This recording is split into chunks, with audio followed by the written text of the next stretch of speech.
They're now Yeah, they're on the big 8. Yep. Yeah.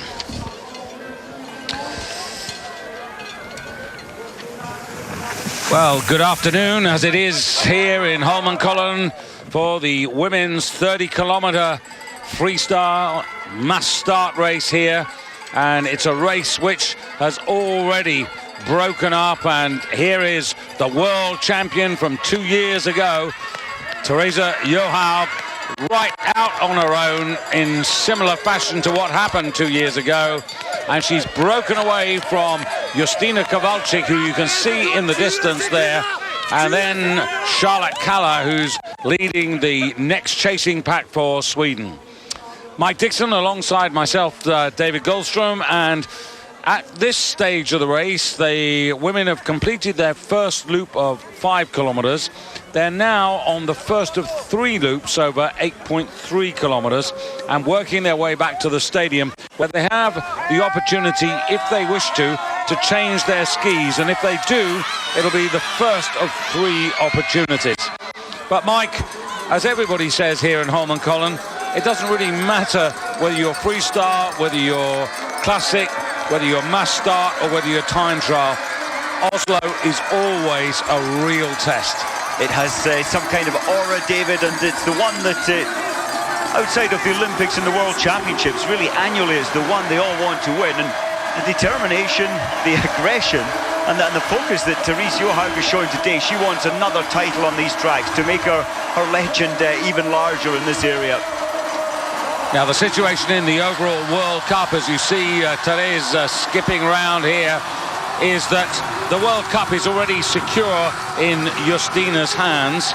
And Therese, in fact, is her closest pursuer, but all of 681 points behind her as a result of Justyna's achievements throughout the season, the most consistent of all the races. And there you can see the difference. There's Therese going up the hill, there's Justyna, and she's got the full length of the straight and a bit. That's Therese as the advantage over the Polish superstar. And there's the chasing posse, and they are beginning to reel in Justyna. Now, what I find interesting is that when they come back into this stadium, they have the chance to change their skis, and I'm pretty convinced that Justyna absolutely will change her skis. Quite possible. Of course, they've got another, 2.5 kilometers. They're just spinning around a little theatre here, and then they have that opportunity. I think she probably will. But what will Therese do? Theresa Johaug, any expert in physical output or marathon running will think, why is the tempo that Therese is going at, can she sustain that? We would suspect she can, but it's quite amazing how she's attacked the early part of this race. Mike, you had an interesting observation yesterday that the transition area to change your skis is offset. So if you do decide to go there, there is a significant time loss. There really is. If an athlete comes straight through the stadium rather than turning to the right, and they've done like a penalty loop or a penalty extra ski time, and that's costing you between 23 and 28 seconds, depending how fast you clip into your skis. So there's a punishment, if you like, for getting slightly faster and newly prepared skis under your feet. So, for example, you could have a situation here. I don't think this is going to happen, but it's a little bit of a speculation. If Therese, with a 15 seconds plus advantage over Justyna, decided, right, I'm going to come in, and Justyna, for example, decided, no, I won't, Justyna could close right up in the time that it takes Therese to actually change her skis. Yes, so that could level things out, but will she risk it? And you know, I think Justyna on the left, she's in no man's land. She's going to be absorbed by the look of it, by this pack, and maybe that's what she's just accepting now. She certainly seems to have backed off her pace, and technically she should be to the right of our screen, that slightly faster race line. So she was going quite wide there. I wonder if she thought they were going to pass her. No, she's looked back now. She has looked back, and the other crystal globe, of course, is for the distance, the best distance athlete of the season. And in that, Justyna leads Theresa, but not so much, 194 points. Now, today, not only is there 100 points available for the winner of the race, but again, like yesterday, in yesterday's men's race, there's the opportunity for bonus points.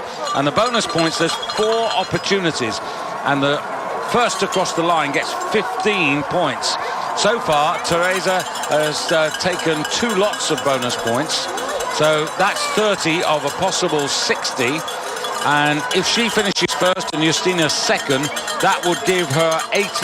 That would give her an 80-point gain over Justina, and would bring that advantage in the distance globe race down to 114 points, with 2 races and bonus points available in Falun. So the reason why Therese really wants to win this is to give herself a chance of having a go at Justina in Falun. Oh, what Therese is doing today, David, it's extraordinary. There she is again. She's only at 1/3 distance at 10 kilometers. She was a full 43 seconds ahead of Kowalczyk and nearly a minute ahead of Ishida, who's leading that chasing pack. It's unusual, it's extraordinary. And so 43 seconds now as an advantage means she could easily come into transition and change her skis, and she'd still come out 20 seconds to the good. Yeah, so she's got it. She must be feeling comfortable with that lead, but is she working too hard? You can see her gasping for air. Maybe she's just trying to psychologically break them, leave them far behind, as you say, get some fresh skis on. She's being offered drink there, she's not taking it. That's one aspect, David. She needs to take some drink on board, and of course she did do that the first time through the stadium.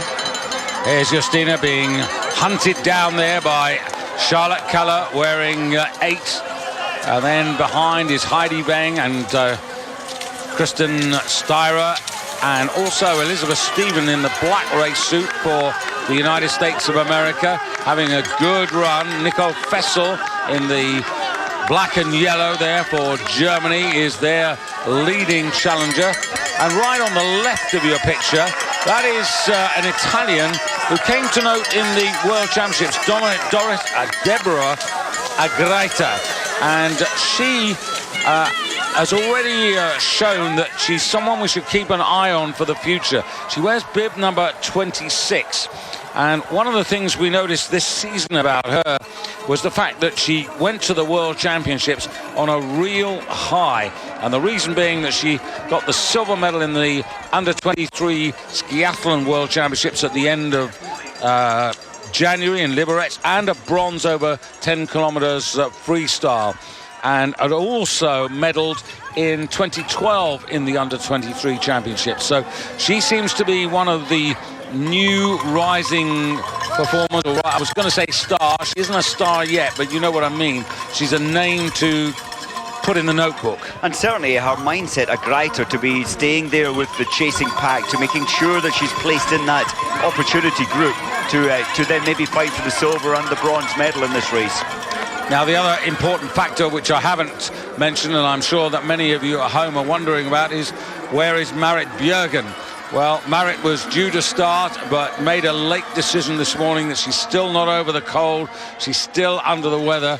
And realistically, Marit, the world champion, she knows she can't win the World Cup. She knows she can't win the distance globe. So if she'd entered today, it would have been pleasing for the crowd, but potentially damaging to her health. And what she's hoping to do by resting out today is to be in good shape for Falun and the run for home, which begins actually on Wednesday in Stockholm with the classic sprint around the Royal Palace. Yes, and last weekend up in Lahti, when it was that cold, maybe she raced herself there and didn't do herself a whole lot of favours. The chasing pack, David, they've pulled 3 seconds back, which isn't a huge amount, but on Therese Johaug, it's at least a margin. So Johaug straight past the royal box.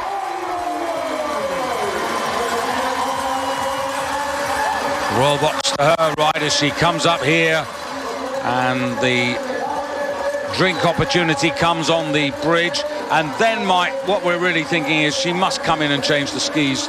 There's no reason not to. I would certainly expect it, and that's why, look at the aggression. Surely that's why she's thinking, I need that 25, 26, 28 second bonus, so I'm gone without anyone getting near me. Elizabeth Stephen on the far side, closest to you in white, Charlotte Keller. 3 just behind there was Styrer. And Mike, here it is. There's seconds to be lost. if you are not accomplished at changing your skis, but she'll come over the bridge and then move to her right. I think she will. This cameraman focused on her skis. They're there, they're lined up. Yes, turning to the right. This is the extra time it costs. And if we see any of the athletes going straight on, they stand to gain about 28 seconds. But they still won't go out equal with Therese. So allowing them to change the skis 3 times, that's the benefit. But I think this rearranged stadium pattern, which we saw for the men, I think this is a clever piece of course design, Mike. It really is. In the past, you just stopped, clipped into your skis, losing somewhat 11 to 16 seconds. Now it is a punishment. So you have to weigh up. Do I need to change my skis? And after 35 minutes racing, they do slow down. So this new pair will be faster. But you're being disadvantaged with this 20-odd seconds. She's panicking a little, taking her time. What's she doing? Yeah, well, that wasn't textbook. That wasn't. But look at this, the tempo. It's incredible. And out she goes, and now, have a look now.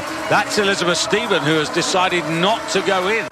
And also... That's Jakobsen, I think. Jakobsen and Nicole Fessel as well.